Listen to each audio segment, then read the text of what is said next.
तो कल हमने राष्ट्रपति का चैप्टर किया था और आज हम करेंगे उपराष्ट्रपति के बारे में पढ़ेंगे।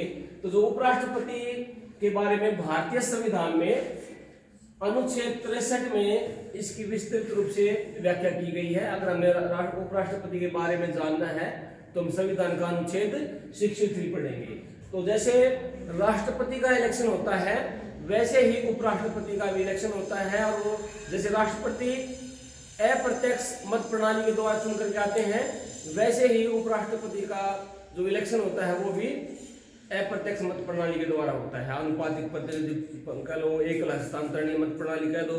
तो वैसे ही जैसे राष्ट्रपति का निर्वाचन मंडल था वैसे ही उपराष्ट्रपति का भी निर्वाचन नया, तो वैसे ही उपराष्ट्रपति का निर्वाचन मंडल है। ठीक है, उसमें कौन कौन वोट डालेंगे? लोकसभा के मेंबर, राज्यसभा के मेंबर और विधानसभाओं के एमएलए जो हैं वो वोट जैसे राष्ट्रपति के डालते थे वैसे ही उपराष्ट्रपति के वोट डलेंगे।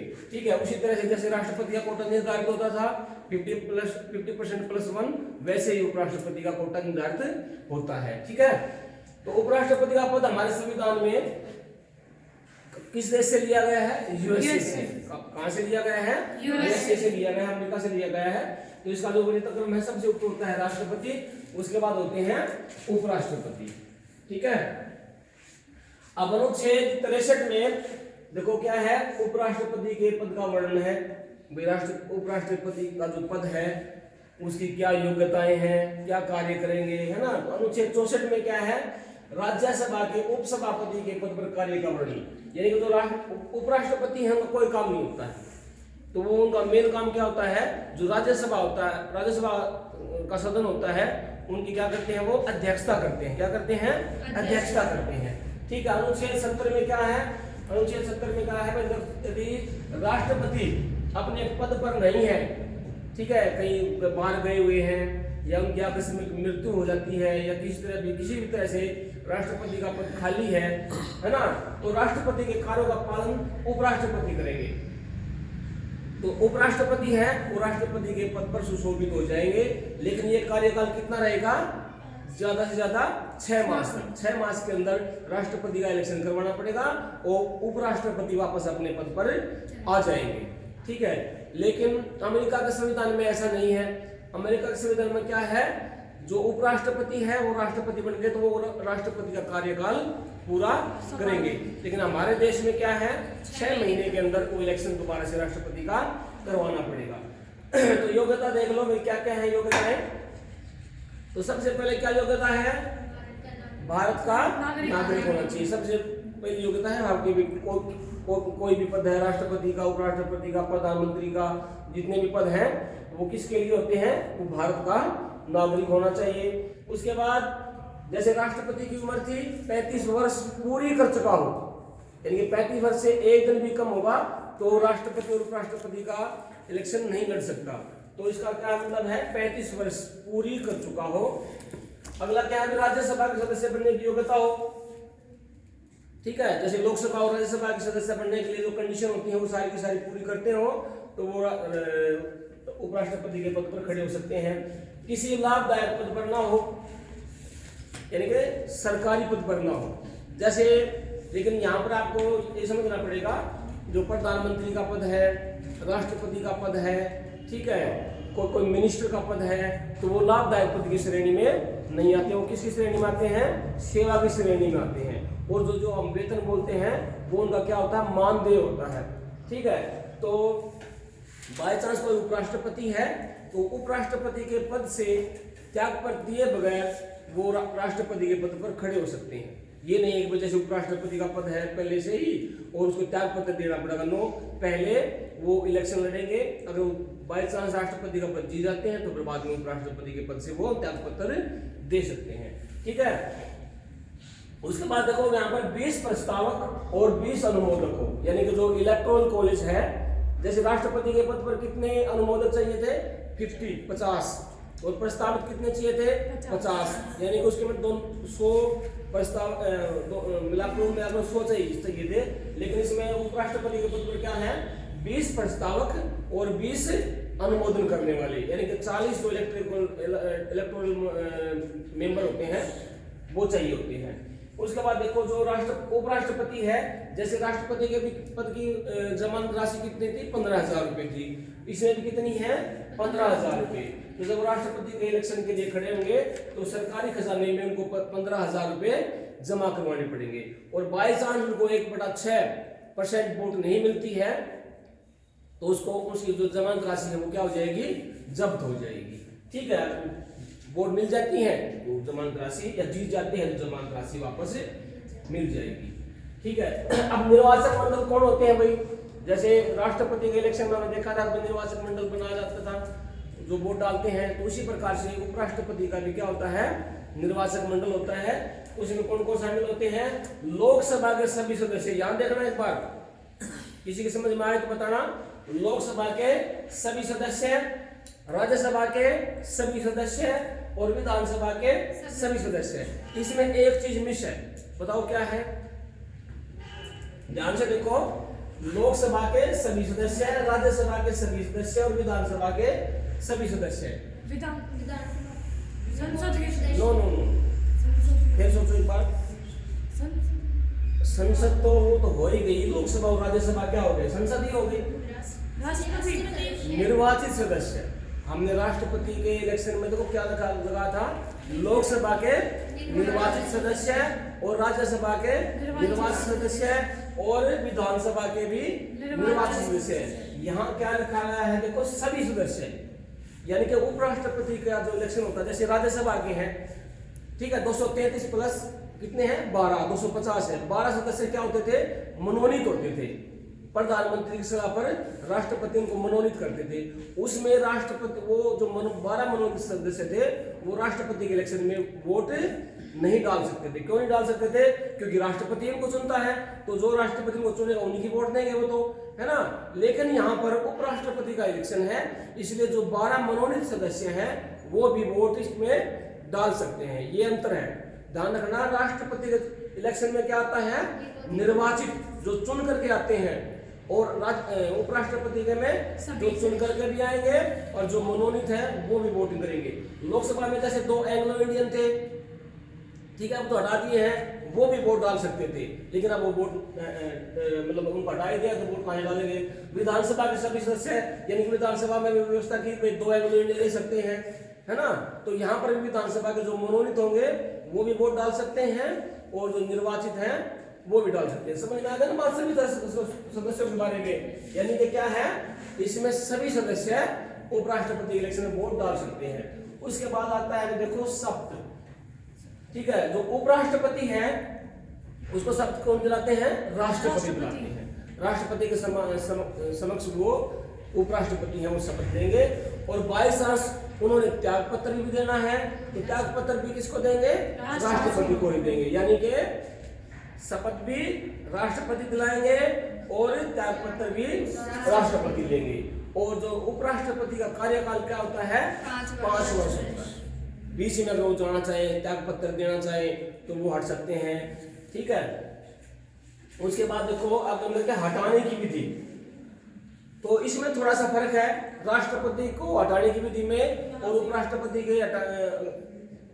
को हटाने की विधि में। क्या अंतर है, राष्ट्रपति को किसके जरिए हटाया जा सकता था, महाभियोग के जरिए, लेकिन उपराष्ट्रपति को हटाने के लिए महाभियोग नहीं चलाया जाता, उसको 2/3 बहुमत से प्रस्ताव पास करना पड़ता। राज्यसभा सबसे पहले कौन पास करेगा, राज्यसभा राष्ट्रपति को हटाने के लिए प्रस्ताव पास करेगा, 2/3 से पास हो जाने के बाद राज्यसभा उसको कहां भेज देगा, लोकसभा में फिर 2/3 बहुमत से पास हो जाएगा और उसको उपराष्ट्रपति के पद से हटाया जा सकता है, ठीक है।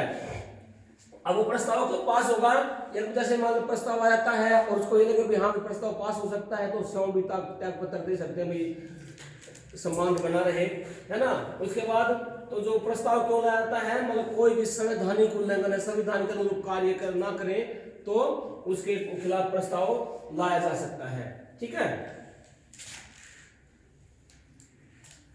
अब उपराष्ट्रपति को हटाने के लिए प्रस्ताव पहले राज्यसभा में पास कितने बहुमत से, 2/3 बहुमत से ठीक है, फिर लोकसभा में भेजा जाएगा, उसके बाद उनको हटा दिया जाएगा।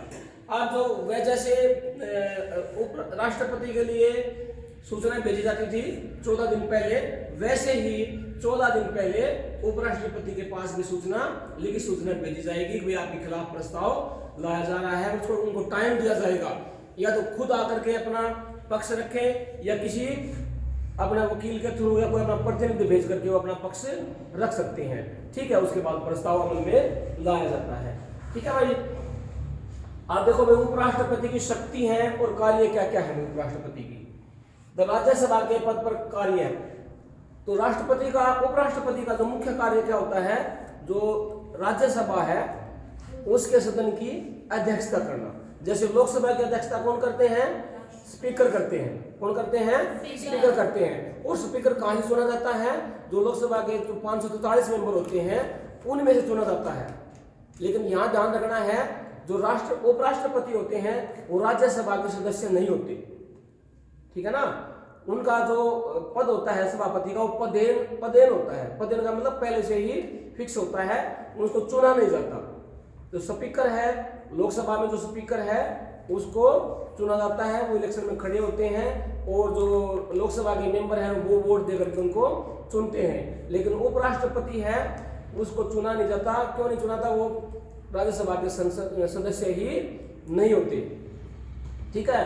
तो वो वैसे ही सभापति होते हैं। अब राष्ट्रपति की अनुपस्थिति में राष्ट्रपति की भूमिका निभाते हैं। बाई चांस राष्ट्रपति कहीं विदेश चले जाते हैं, ठीक है, अपने पद पर नहीं है, आकस्मिक मृत्यु हो जाती है, तो राष्ट्रपति का पद कौन संभाल लेते हैं, उपराष्ट्रपति संभाल लेते हैं। जैसे ही वो उपराष्ट्रपति का पद संभालेंगे, ठीक है, क्या हो जाएगा, सारी की सारी शक्तियां राष्ट्रपति की किसमें आ जाएगी, उपराष्ट्रपति में आ जाएंगी। जो उनको तनख्वाह वेतन मिलता है 4 लाख रुपए, वो नहीं मिलेगा कि तो फिर कितना वेतन मिलेगा, राष्ट्रपति का 5 लाख रुपए। और जो भी राष्ट्रपति के भत्ते हैं, जो सुविधाएं हैं, सारी की सारी उपराष्ट्रपति को राष्ट्रपति वाली मिलनी शुरू हो जाएंगी। और जो राज्यसभा का सभापति का पद है वो कौन संभालेगा, उपसभापति। कौन संभालेगा, उपसभापति। उपसभापति का चुनाव होता है, जो राज्यसभा होती है ना, तो जैसे सभापति तो चुनने की जरूरत ही नहीं होती क्योंकि वो ऑटोमेटिक कौन होते हैं, उपराष्ट्रपति होते हैं। लेकिन एक उपसभापति भी चुना जाता है ताकि जब उपराष्ट्रपति ना हो तो उनका कार्य कौन संभालेगा, तो उपसभापति का चयन किया जाता है इलेक्शन के द्वारा, ठीक है। तो जैसे ही वो राष्ट्रपति के पद पर आएंगे उपराष्ट्रपति, सारी सुविधाएं राष्ट्रपति वाले मिल जाएंगे और सारे काम राष्ट्रपति वाले वो उपराष्ट्रपति कर सकते हैं, ठीक है।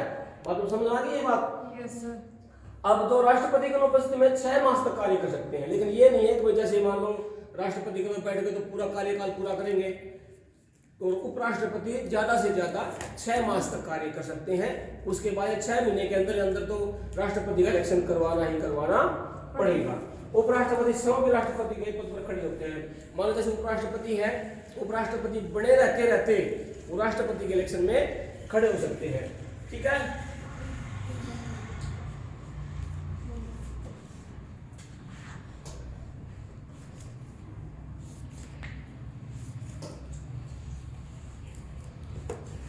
उपराष्ट्रपति का मुख्य कार्य क्या होता है भाई, राज्यसभा के अधिवेशनों की अध्यक्षता करना होता है। जैसे आप लोगों ने देखा होगा लोकसभा चलती है ना, तो स्पीकर है उसके, वो किसको बोलना है, किसने प्रश्न पूछना है, ठीक है, शांति व्यवस्था बनाए रखना है, तो वो सारे काम कौन करता है, लोकसभा में स्पीकर करता है।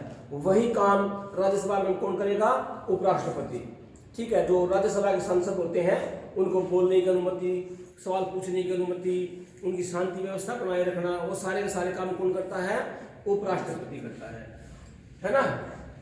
तो अमेरिका के उपराष्ट्रपति की तरह यहाँ पर राष्ट्रपति दिया रह गया था, उपराष्ट्रपति। अमेरिका के उपराष्ट्रपति की तरह भारत के उपराष्ट्रपति राज्यसभा के पदेन अध्यक्ष होते हैं, यानी कि उनका पद निश्चित होता है, वो चुने नहीं जाते हैं, ठीक है। राज्यसभा में सदस्यों को बोलने की अनुमति देते हैं। जो उपराष्ट्रपति हैं, राज्यसभा के जितने भी सांसद हैं उनको बारी बारी से बोलने का मौका देते हैं, टाइम निर्धारित करते हैं, आपको इतने समय बोलना है, ठीक है।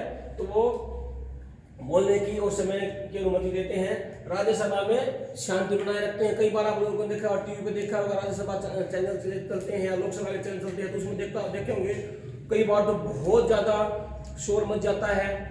ठीक है, जो सभापति है उसकी कुर्सी के पास आ जाते हैं, लोकसभा के स्पीकर उसकी कुर्सी के पास आ जाते हैं, नारे लगाने लग जाते हैं। तो कई बार तो स्थिति इतनी बुरी हो जाती है, मार्शल बुलाने पड़ते हैं। मार्शल बुला करके उनको जो दंगा फसाद कर रहे हैं तो उनको बाहर भेज देते हैं उठा करके। कई बार तो झगड़ा इतना बढ़ जाता है, जो राज्यसभा है उसकी कार्यवाही भी स्थगित करनी पड़ती है और लोकसभा की कार्यवाही की भी स्थगित करनी पड़ती है। ठीक है, तो इस प्रकार से राज्यसभा में शांति बनाए रखने की जिम्मेदारी उपराष्ट्रपति की होती है। राज्यसभा में बिल पास होने पर लोकसभा भेजते हैं। मतलब कोई भी बिल है जब राज्यसभा में पास हो जाता है तो वो फिर वो कहाँ भेज देते हैं, लोकसभा में पास होने के लिए उपराष्ट्रपति भेज देते हैं। उसके बाद देखो जो उपराष्ट्रपति है मत बराबर होने पर निर्णय मत देते हैं। जैसे कोई भी बिल पास हो रहा है तो राष्ट्रपति वोट नहीं डाल सकते। ठीक है, क्यों नहीं वोट डाल सकते? क्योंकि वो राज्यसभा के सदस्य नहीं होते, इसलिए वो राज्यसभा का कोई भी बिल पास होता हो या कोई प्रस्ताव है उसमें वोट डालने का अधिकार नहीं है। वोट डालने का अधिकार कब है? जब मान लो राज्यसभा के सदस्य आधे आधे हो जाए। मतलब 100 सदस्य हैं, 50 ने एक तरफ में वोट दे दिया और 50 ने एक तरफ में वोट दे दिया, फैसला हुआ नहीं, है ना, ड्राबे हो गया। तो उस समय अपना निर्णायक मत जो उपराष्ट्रपति दे सकते हैं और वो जिस साइड में मत देंगे वो प्रस्ताव पास हो जाएगा। साधारण प्रस्ताव या बिल पास होने के लिए वो वोटिंग नहीं कर सकते, अपना क्या दे सकते हैं, निर्णायक मत दे सकते हैं। समझ में आएगी बात? क्यों वोट नहीं डाल सकते? क्योंकि वो राज्यसभा के सदस्य नहीं होते, इसलिए वोट नहीं डाल सकते। अगला देखो, राज्यसभा के सभापति के पद पर उपराष्ट्रपति तब कार्य नहीं करते जब वे राष्ट्रपति के पद पर कार्य कर रहे होते हैं, क्योंकि वे तब राष्ट्रपति की सारी शक्ति अपने अंदर निहित कर लेते हैं, समाहित कर लेते हैं।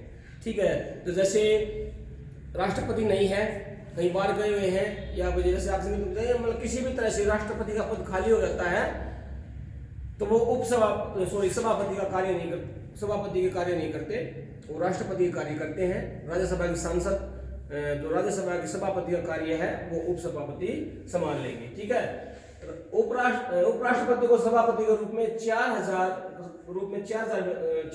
लाख वेतन लेते हैं। कितना वेतन लेते हैं? 4 लाख वेतन और भत्ते जो कई काफी सारी सुविधाएं मिलती हैं वो लेते हैं। ठीक है, लेकिन ये आपको ध्यान देना है, उपराष्ट्रपति का वेतन कभी भी उपराष्ट्रपति के नाम से नहीं निकलता है। वो कहां से निकलता है? राज्यसभा के सभापति के पद से उनका वेतन निकलता है। उपराष्ट्रपति के नाम पे उनका वेतन नहीं निकलता है। लेकिन जैसे ही वो, मैंने थोड़ी देर पहले बताया था कि जैसे ही वो राष्ट्रपति के पद पर चले जाएंगे तो राष्ट्रपति का वेतन मिलना शुरू हो जाएगा और राष्ट्रपति की सारी सुविधाएं या भत्ते जो है वो मिलने शुरू हो जाएंगे। ठीक है, और वो बताया गया था अधिकतम जो है 6 मास तक।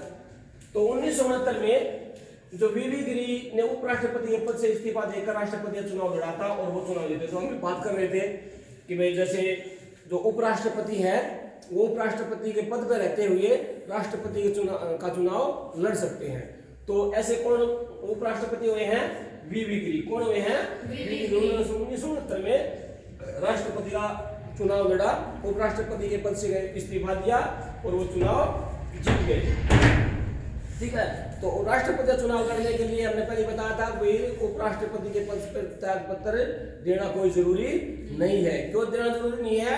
क्योंकि ये लाभदायक पद की श्रेणी में नहीं आते हैं। ठीक है, इसलिए उनको त्याग पत्र देना जरूरी नहीं है। अब राज्यसभा में स्थिति और वेतन का हमने बता ही दिया था। वेतन कितना मिलता है? 4 लाख और अन्य भत्ते मिलते हैं। और वो वेतन कहां से निकलता है? सभापति के पद से। उपराष्ट्रपति के पद से वेतन नहीं निकलता है। सभापति, राज्यसभा के सभापति के पद से उनका वेतन निकलता है। ठीक है, उपराष्ट्रपति राज्यसभा के सदस्य नहीं होते हैं। ठीक है, अब जैसे मुखिया हो गया, परिवार का मुखिया कौन होगा? बड़ा बुजुर्ग परिवार का सदस्य होगा ना, कोई परिवार का कोई बड़ा सदस्य होगा। लेकिन यहाँ देखो राज्यसभा के सदस्य भी नहीं है उपराष्ट्रपति, लेकिन उनका मुखिया बन जाते हैं। ठीक है ना, तो ये अजीब सी बात है। किसी बिल के पास होने में उनको वोट नहीं करते। मतलब कोई भी बिल है अगर वो कहीं पास हो रहा है राज्यसभा में तो उसमें वो वोटिंग नहीं कर सकते। हाँ, उनको मैंने बात किया था निर्णायक मत देने का उनको अधिकार है। जब 50% जो बात अगर जाती है तब वो निर्णायक मत दे सकते हैं। निर्वाचन आयोग, अब निर्वाचन सभी दो उपराष्ट्रपति इलेक्शन होता है, उसका भी जो इलेक्शन जो करवाते हैं, चुनाव करवाते हैं, वो कौन करवाते हैं? निर्वाचन आयोग ही करवाते हैं। और निर्वाचन आयोग का कोई मान लो विवाद हो जाता है, उपराष्ट्रपति के संबंध में कोई विवाद हो जाता है, तो जैसे राष्ट्रपति की सुनवाई कौन करते थे इन विवादों की, सारी विवादों की? Supreme court. कौन करते थे? Supreme court. उसी प्रकार से उपराष्ट्रपति के संबंध में कोई भी विवाद हो जाता है तो उसका जो निपटारा है या उसका सुनवाई है वो सुप्रीम कोर्ट ही करेगा, उच्चतम न्यायालय ही करेगा। हाई कोर्ट वगैरह नहीं करेंगे। कौन करेंगे? उच्चतम न्यायालय। ठीक है, तो अब देखो क्या बताएगा इसमें। अगर मान लो कोई विवाद हो जाता है, सुप्रीम कोर्ट डिसीजन ले लेते हैं अगर भाई ये तो उपराष्ट्रपति है, गलत बनाया गया है, इसको हटाया जाए।